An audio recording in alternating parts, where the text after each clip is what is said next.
साद अब्बासी है ये जबरदस्ती उस खातून को अपने साथ ले जाने पे बजिद था। ग्रुप कैप्टन साहब ने फौरी तौर पे यू टर्न लिया। साद अब्बासी वहां पर मौजूद था, साथ बिल्कुल गाड़ी जब मोटरसाइकिल साथ किया है तो उसने अपने पिस्टल के साथ उसने फायर किया, जो कि फायर वो ग्रुप कैप्टन साहब को लगा और जिससे उनकी शहादत मौके पर हुई।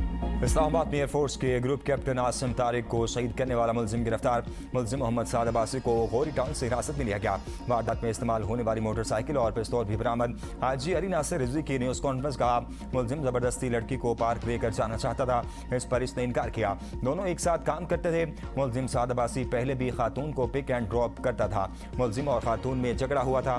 ग्रुप कैप्टन आसिम तारिक ने खातून को बचाने के लिए फौरी यू टर्न लिया। शहीद अफसर ने बिला खौफ खातून की मदद के लिए मुदाखलत की। ग्रुप कैप्टन ने कहा कि ऐसा मत करें। खातून भागकर गाड़ी की दूसरी तरफ आई, साथ ने तैश में आकर फायर किया, जो ग्रुप कैप्टन को लगा, जिसकी वजह से उनकी शहादत हुई। यह केस हमारे लिए बहुत अहम था। इस्लामाबाद पुलिस ने फौरी तौर पर तफ्तीश का आगाज किया। 2 घंटे के अंदर मुलजिम को ट्रेस करके हिरासत में ले लिया गया। सफा कातिल साद अब्बासी का ताल्लुक अहमदाबाद से है।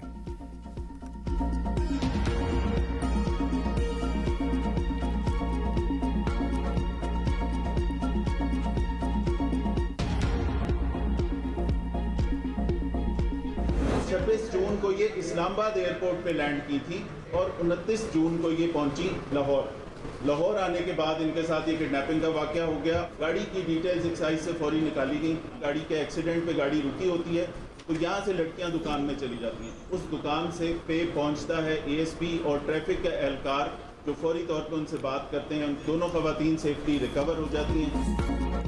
गैर मुल्की खवातीन के अगवा केस में 8 गिरफ्तारियां हो चुकी हैं। DIG ऑपरेशन लाहौर फैसल कामरान की प्रेस कॉन्फ्रेंस का एक घर पर छापे में फैमिली ने बताया कि नायब वज़ीर आज़म इसहाक डार के रिश्तेदार हैं। बड़ी शख्सियत से ताल्लुक सामने आने के बावजूद आला पुलिस अफसरान ने कानून के मुताबिक कार्रवाई जारी रखने की हिदायत दी। वज़ीर आला पंजाब ने मामले का फौरी नोटिस लिया, जिसके बाद पुलिस ने कानूनी तकाज़े पूरे करते हुए तहकीकात को तेज किया। अगवा में इस्तेमाल होने वाली गाड़ी की शिनाख्त हो गई। सेफ सिटी कैमरों की मदद से गाड़ी की नकलो हरकत का मुकम्मल रिकॉर्ड हासिल किया गया। तहकीकात में सेफ सिटी कैमरों, मोबाइल डाटा और फील्ड ऑपरेशन से मदद ली गई। तफ्तीश में कुछ अफराद का ताल्लुक सरगोदा और दीगर इलाकों से सामने आया है। 26 जून को दोनों लड़कियां इस्लामाबाद पहुंची थीं। 29 जून को लड़कियां इस्लामाबाद से लाहौर आईं। 1 जुलाई को गैर मुल्की लड़कियों के अगवा की कॉल मौसूल हुई। वाक़े के दौरान खवातीन गाड़ी से उतरकर महफूज तरीके से दुकान पर पहुंच गईं।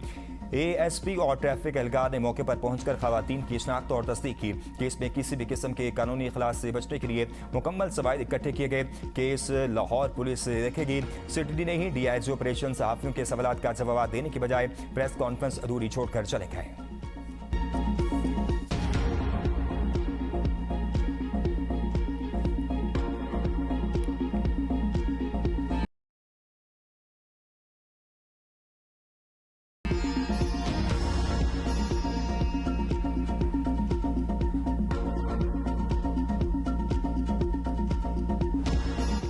ईरानी रहबर आला शहीद अली खामनाई और अहले खाना की नमाज जनाजा तेहरान में अदा।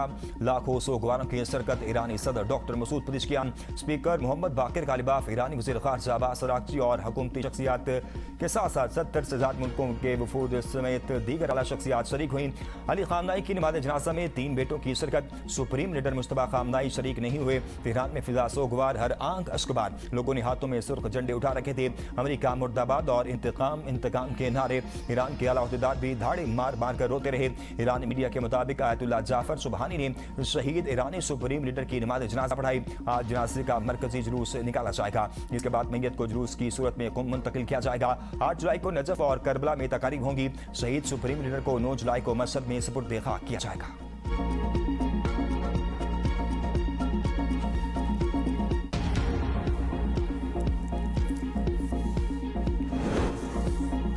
वादा करता हूं शहीद इमाम के रास्ते को जारी रखूंगा। ईरानी सदर डॉक्टर मसूद पज़ेश्कियान का ऐलान। कहा, शुहदा की कुर्बानियां ईरानी कौम के लिए मसल राह है और हुकूमत इनके मिशन को आगे बढ़ाने के लिए पुरअज़्म है। शहीद इमाम के अफकार और अहदाफ की तकमील के लिए अपनी तमाम तर तवानाइयां बुरुएकार लाएंगे। ईरानी वज़ीर ख़ारजा अब्बास अराग़ची का शहीद सुप्रीम लीडर की आखिरी रसूमात में शिरकत पर मुख्तलिफ ममालिक के वफूद से इज़हार तशक्कुर। शिरकत ईरान के लिए तारीखी और यादगार लम्हा करार। खासतौर पर अरब ममालिक के वफूद की शिरकत को सराहते हुए इससे बरादराना ताल्लुकात की अलामत करार दिया। अब्बास अराग़ची से हमास और हिज़्बुल्लाह वफूद की मुलाकात, हिमायत जारी रखने का आज़म। ईरानी वज़ीर ख़ारजा ने कहा कि मुफ़ाहमती याददाश्त के मुताबिक लिबनान में जंग के खात्मे की कोशिशें जारी रखी जाएंगी।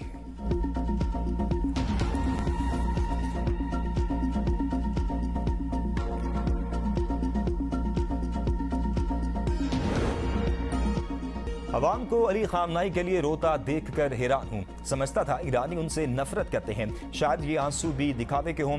अमेरिकी सदर ट्रंप की एक्सियोस से गुफ्तगू। कहा अगर चाहते तो अली खामनाई की जनाजे में शरीक तमाम अफराद को खत्म कर सकते थे। अमेरिका की 250वीं सालगिरह की तकरीब से खिताब करते हुए ट्रंप ने कहा कि अमेरिका दुनिया के सबसे बहादुर और बेहतरीन लोग हैं। अमेरिका में सबको मुकम्मल मजहबी आज़ादी हासिल है। अमेरिका के पास दुनिया की सबसे मजबूत फौज है। अमेरिकी अवाम किसी को अपनी आज़ादी छीनने नहीं देंगे। अमेरिका दुनिया भर में उम्मीद की किरण है। अमेरिका को कभी नाकाम नहीं होने देंगे। मुझे तीसरी मुद्दत का कहना चाहिए लेकिन नहीं कहूंगा क्योंकि तनाज़ा नहीं चाहता। ईरान हमारा एहतराम करता रहा तो कोई मुश्किल या तनाज़ा नहीं होगा।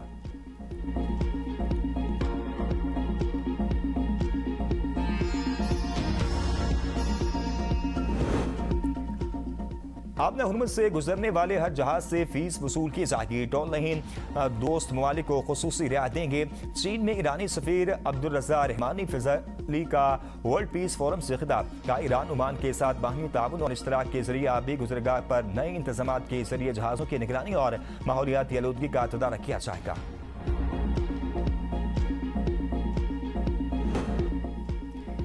मेरे खिलाफ प्रोपेगेंडा मुहिम से मोदी की साख बहाल नहीं हो सकती। वज़ीर दिफा ख्वाजा आसिफ का कहना है कि मेरे खिलाफ भारत की जानिब से ज़ाती हमले करने या मुझे ज़हनी तौर पर गैर मुस्तहकम करार देने से मसला नहीं होगा। गुज़िश्ता साल पाकिस्तान ने जो शिकस्त दी वो दाग नहीं धुलेगा। राहुल गांधी ने तनकीद करते हुए मोदी को मिलने वाले अवार्ड को AI करार दे दिया। बरतानवी अखबार ने भी मोदी के एहसासात की साख और शफाफियत पर सवाल उठा दिए। मोदी की बैरून मुल्क मसनूई तारीफ की कोशिशें नाकाम साबित होंगी।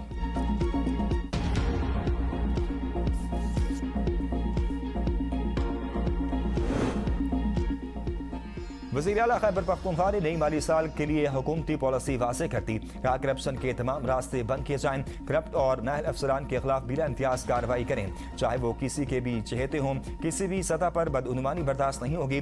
अवाम का इत्मीनान ही महकमों की कारकर्दगी का असल मेयार होगा। वज़रा हर माह कम अज़ कम 7 इजला के दौरे करें। अवामी मसाइल के फौरी हल को हर सूरत यकीनी बनाया जाए। अवामी शिकायत का रोजाना जायजा लूंगा। गफलत पर कार्रवाई होगी। हर महकमे पर अपनी शिकायत सेल कायम करें और वज़ीर आला शिकायत सेल से मुंसलिक करे। रवा माली साल में DFC स्कीमों की तकमील हर सूरत यकीनी बनाई जाए। 3 माह बाद कारकर्दगी का जायजा लिया जाएगा। बेहतर कारकर्दगी पर इनाम और गफलत पर कार्रवाई होगी।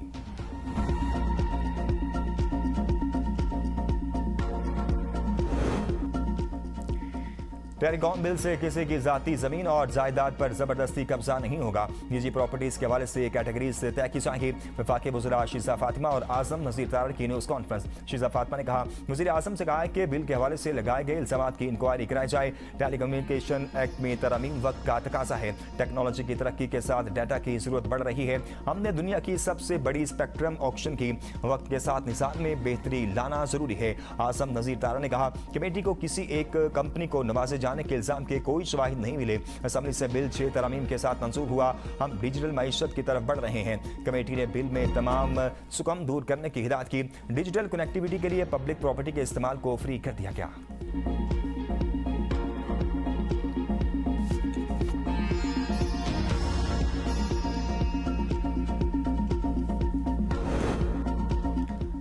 आज़ाद कश्मीर कानून साद असम्बली इंतखाबात के लिए हतमी उम्मीदवारों की फहरिस्त जारी। 45 इंतखाबी हल्कों से 852 उम्मीदवार इंतखाबी मैदान में। 320 से ज्यादा उम्मीदवारों ने अपने कागजाती नामजदगी वापस ले लिए। मीरपुर के 4 हल्कों से 98, भिम्बर के 3 हल्कों से 63, कोटली के 6 हल्कों से 135, बाग हवेली के 4 हल्कों से 83, पूंछ सिंधुतनी के 7 हल्कों से 126, नीलम के 2 हल्कों से 51, मुजफ्फराबाद के 5 हल्कों से 126, जेहलम वेली से 34 उम्मीदवार, जबकि मुहाजिरीन की 12 नशिस्तों पर 126 उम्मीदवार किस्मत आजमाई करेंगे। 24 रजिस्टर्ड सियासी जमातों को इंतखाबी निशानात अलॉट, जबकि आजाद उम्मीदवारों को भी जल्द निशानात जारी कर दिए जाएंगे। PTI आजाद कश्मीर इलेक्शन के बायकाट का ऐलान कर चुकी। मेरी जाती राय थी, हमें इलेक्शन का बायकाट नहीं करना चाहिए था। शफी जान कहते हैं पार्टी का बायकाट का फैसला है तो हम साथ खड़े होंगे। आजाद कश्मीर में हालात बेहतर करके इलेक्शन कराए जाते तो बेहतर था। नून लीग इंतखाबी अमल में अकेले दौड़ना चाहती है। गिलगित बल्तिस्तान के नौ मुंतखब वज़ीर आला अमजद हुसैन एडवोकेट आज ओहदे का हलफ उठाएंगे। पाकिस्तान पीपल्स पार्टी के चेयरमैन बिलावल भुट्टो सरदारी हलफ बर्दारी में शिरकत करेंगे। बिलावल भुट्टो की इस गर्दुआमद नौ मुंतखब वज़ीर आला अमजद हुसैन एडवोकेट ने इस्तकबाल किया। पार्टी रहनुमाओं और कारकुनान की बड़ी तादाद भी शरीक हुई, जबकि मुख्तलिफ सियासी, समाजी और सरकारी शख्सियात की आमद भी मुतवक्के है।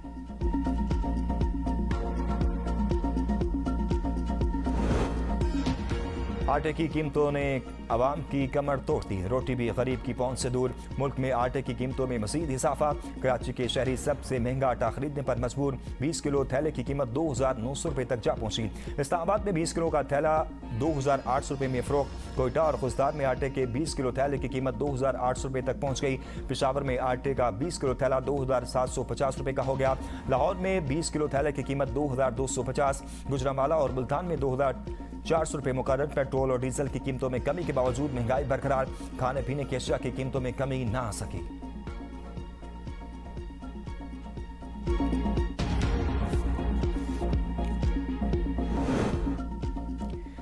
अमरीकी सदर की रूसी हममनसब को यूक्रेन जंग के हल में मदद की पेशकश। अमरीकी सदर के रूसी हममनसब से 1.5 घंटे तवील टेलीफोनिक गुफ्तगू। सदर ट्रंप ने कहा कि स्टीव विटकॉफ और जेरेड कुशनर दोबारा मॉस्को आने के लिए तैयार हैं। तर्जुमान क्रिमिनल के मुताबिक रूस भी इस तनाज़े के सियासी और सिफारती हल का ख्वाह है, ताहम रूस के बुनियादी मौक़िफ़ को मद्देनजर रखा जाना जरूरी है।